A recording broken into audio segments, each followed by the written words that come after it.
Earlier this week, Americans all across the country paused to remember the 9/11 terror attacks and the thousands of innocent people who were killed. 12 years later now, the United States continues to take steps to prevent another similar attack against our country. Security in New York and across the United States has changed dramatically since 9/11. And here with more on the terror threat against the U.S. 12 years later after 9/11, we're joined by KTRK security specialist and former FBI agent Jim Conway. Jim, thanks for joining us. Good morning, Kevin. Nice to be here. Talk a little bit about what's different now. What's different today versus 2001? Well, we've made a lot of changes. Here in the homeland, we're better at counterterrorism. We've raised our counterterrorism posture significantly.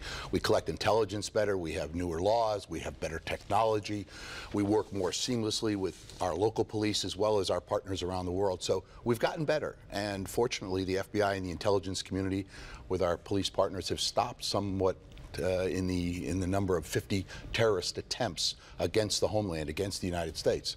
But on the other hand, things have gotten more complicated globally in the wake of the Arab Spring and so forth. And we've seen a lot of changes in the world, and we've seen terrorist groups growing and spawning in other parts of the world, exploiting and taking advantage of destabilizations in governments throughout North Africa, the Middle East, and even Southeast Asia and South America, just to our south.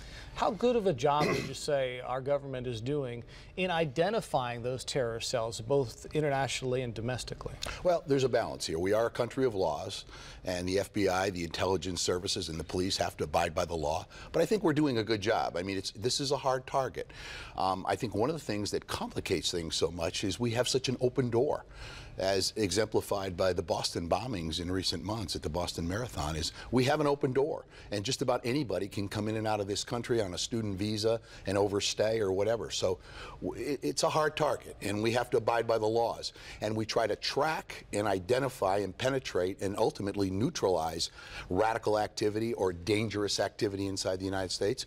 But with full respect for the First Amendment and freedom of religion and freedom of speech, it's a balancing act. So it's a very, very hard target for police and intelligence services. I think important for folks who are listening right now to know that you're not just some guy off the street. You actually led the FBI's Joint Terrorism Task Force team for a few years. Point, right? Yes, I did, and then I was stationed overseas also. And so, with that history, with that background, how safe do you feel?